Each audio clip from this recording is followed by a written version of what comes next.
Neo అందిస్తోంది MBBS plus PG degree abroad options with లో cost fees. మీరు సాహిత్యంతో మీ ప్రయాణం, సాహిత్యంలో మీ ప్రవేశం ఎలా ప్రభావితం అయ్యారని చెప్పావు బాబాయ్.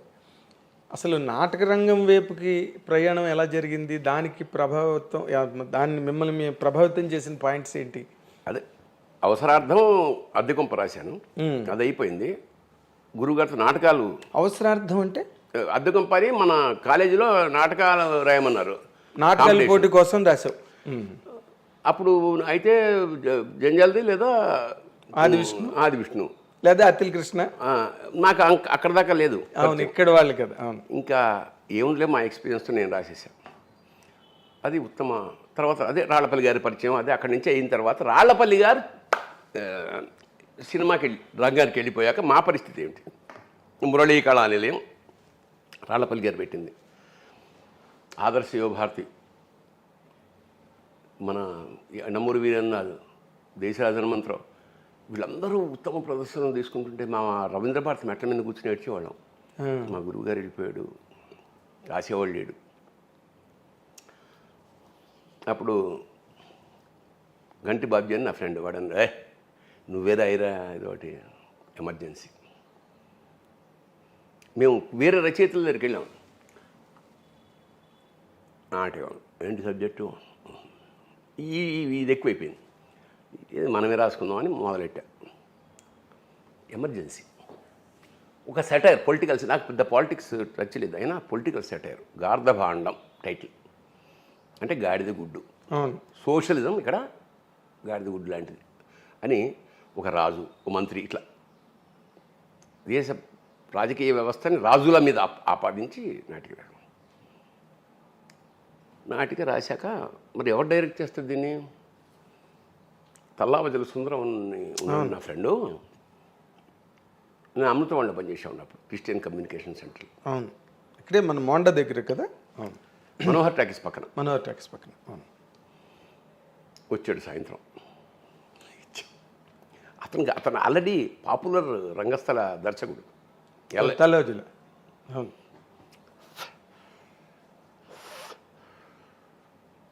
నాటిక ఇది. అవునా? ఏంట్రా బాబు ఇలా, ఇదేంట్రా అంటే 15 పేజీలు లేదు నాటికంటే, అది రాయి మళ్ళా. అమ్మా వాడు కూడా ఇదేంట్రా అంటే, సరే మొత్తానికి మళ్ళా రిహార్సల్స్. ఒక అందరూ బ్లాక్ డ్రెస్సే, అంటే దాని అన్ని ఇప్పుడు జనరల్గా కలర్స్ ఎలా ఉంటాయి? విలన్కి నలుపు, హీరోకి తెలుపు, విప్లవుడికి ఎరుపు, ఏమేం లేవు, అందరికీ నల్ల డ్రెస్సే డిజైన్ చేసాం. ఎందుకంటే సువర్ణాక్షర లిఖిత గత చరిత్రకి భావి ఉషస్సుకి మధ్య వర్తమానపు అంధకారమే గార్ధభాండం. అంధకారం కదా, నల్లటి సూర్యుడు. ఆ దేశంలో అన్నీ నల్లగానే ఉంటాయి. అది నాటకం ఫస్ట్ ప్రదర్శన. నేను అమత్యుడు, విలన్. ఖమ్మంపాటి సుబ్రహ్మణ్యం రాజు, సుందరం మేధావి. మేకప్ జరుగుతోంది. దేశరాజ హనుమంతరావు మంచి డైరెక్టర్ గారు, మంచి మేకప్ మ్యాన్ కూడా ఆయన. ఓకే. సో మేకప్ వేస్తున్నాడు. మా నాటకం మొదలైంది. అసలు ఓపెనింగ్ షాటే అక్కడ కింద అందరూ కూర్చున్నాగా సెటిల్ అవ్వగానే కర్టెన్ ఇలా ఓపెన్ అవుతుంది కదా. ఆల్రెడీ అక్కడ జెండా మంది మయమే, ఒక్క ఏముండవు అక్కడ కూర్చొని జనగణమన అంటే ఆడియన్స్ అందరూ లేచి, సగం మంది లేచి కింద. అసలు అర్థం కాలే వాళ్ళకి. జనగణమనకి లేవాలి, ఇది నాటకంలో జనగణమన, దానికి ఏమైనా ఫంక్షన్ జనగణ, ఏం అర్థం కాదు. ఆడియన్స్ ఇలా లేచి కింద కూర్చొని చేసి మొత్తానికి గొల్లుమని నవ్వుకుని ఆపా జెండా అని.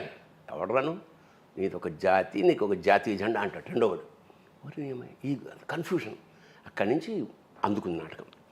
మొత్తం గవర్నమెంట్ మీద సెట్ అయ్యారు. పరిగెత్తుకొచ్చాడు ఎవడో, పరిగెత్తుకొచ్చి దేశరాజ హనుమంతరావు, సార్ ఏంటి సార్ వాళ్ళ నాటకం, అది ఎమర్జెన్సీ పీరియడ్, వాళ్ళేమో పొలిటికల్ సెటైర్ వేసేస్తున్నారు, వీళ్ళని జైల్లో పెట్టేస్తారు సార్ అన్నాడు. నేను వెనకాల ఉన్నా, వింటున్నా.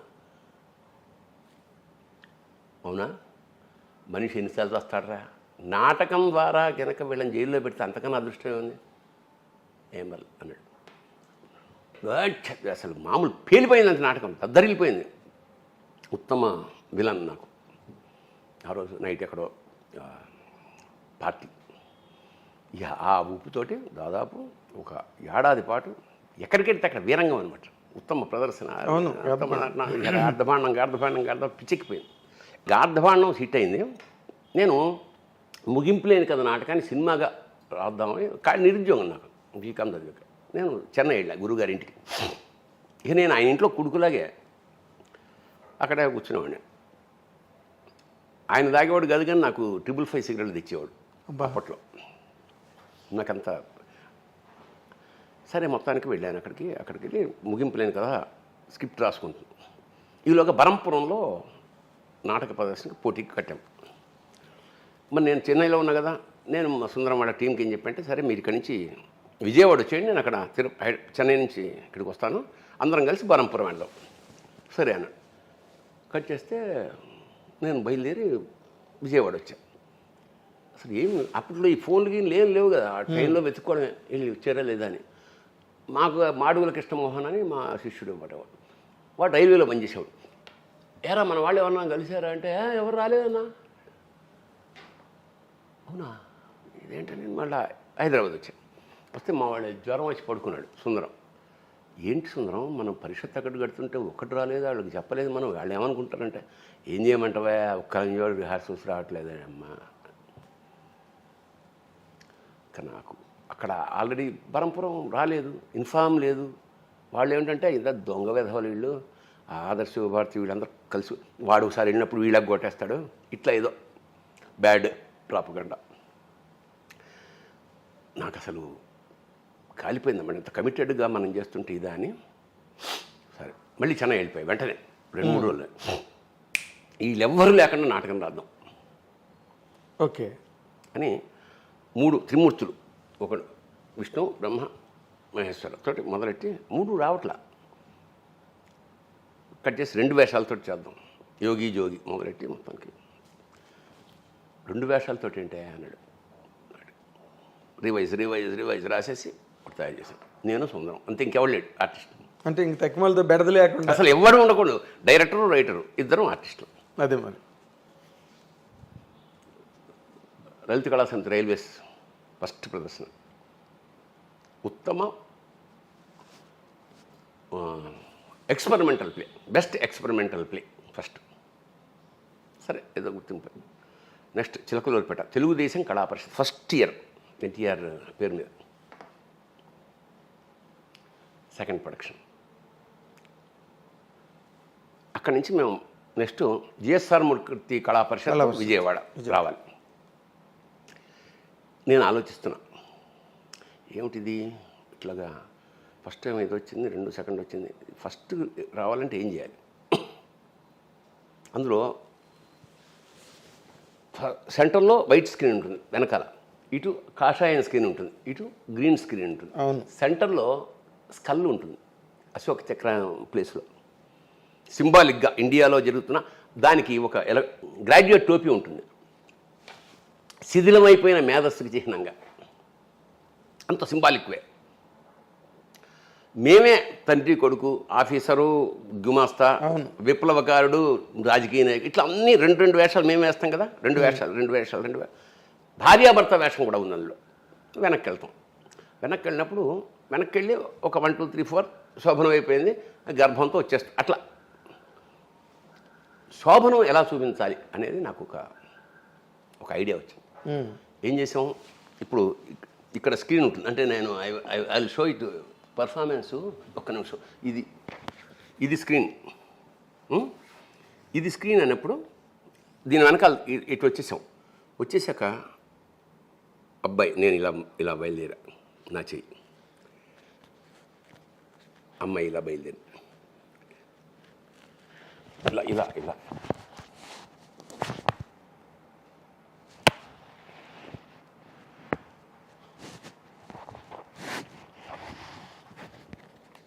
2 చేతులతోటి శృంగారం డిజైన్ చేసి చెప్పా, ఇట్లా ఉంటుంది. ఏమో ఇది క్లోజప్ పెట్టి కెమెరా కాదు కదా అన్నాడు సుందరం. ట్రై చేద్దాం. వెళ్ళి 2 చేతులు ఇలా పెట్టి ఇలా వెళ్ళి ఇలా అలా వెళ్తున్నప్పుడు మళ్ళీ అమ్మాయిని పట్టుకుంటా సిగ్గుతో. ఇదంతా అసలు థియేటర్లో దద్దరిల్లం కాదు, డబ్బులు వేశారు. అవును, నాకు గుర్తు. రంగస్థలం మీద డబ్బులు వేశారు. వెంటనే షేక్ హ్యాండ్ ఇచ్చాడు. వండర్ఫుల్. ఇక అలాగే ఇంకా విజృంభణ. ఇంకా ఎక్కడికి వెళ్ళాం, కలకత్తా దాకా వెళ్ళిపోయాం. మొత్తం అన్ని చోట్ల దాదాపు 2 నెలల్లో మా ఇన్కమ్ 33,000 ఆ రోజుల్లో. 33,000. మేము ఈ మన అంటే ఖర్చు వెచ్చాలన్నీ అన్ని పోను వేలలో ప్రైజులు అన్నీ వాళ్ళే కదా, ఫుడ్ వాళ్ళే పెడతారు. రుమాలు ఇస్తే మా ట్యాక్సీలో వెళ్ళేవాళ్ళం మేము. ఒక మధ్యతరగతి లోయర్ మిడిల్ క్లాస్ నాటకం నుంచి సూపర్ హిట్. మేము పెడితే చాలామంది స్కూళ్ళకి ఇస్తారు కదా, స్కూళ్ళలో ఇచ్చేవారు కదా, మాకు పక్కకి పిలిచి మీకు లాడ్జ్లో బుక్ చేసాం సార్. సక్సెస్. స్టార్స్ అయిపోయారు మీరు. ఎంత స్టార్డమ్ అంటే నాకు బాగా మన చీరాల పరిషత్లో మాది 4వ నాటిక. కన్నిమళ్ళ కమలనాభుడు జడ్జి. ఆయన వచ్చి, భరణి మీరు 3వ నాటకం కనుక మీరు వేస్తే బళ్ళు కట్టుకొచ్చారు అందరూ ఊళ్ళ నుంచి, అందరూ వెళ్ళిపోతారు. మీది 6వ నాటిక, పొద్దున్న 4ంటికి వస్తుంది మీకు, నా రూమ్లో పడుకోండి అంటే మేము వెళ్ళి 3:30 లేచి స్నానాలు చేసి ఫ్రెష్గా 4:30కి ఎక్కి 5:30 దాకా ఉత్తమ ప్రదర్శన.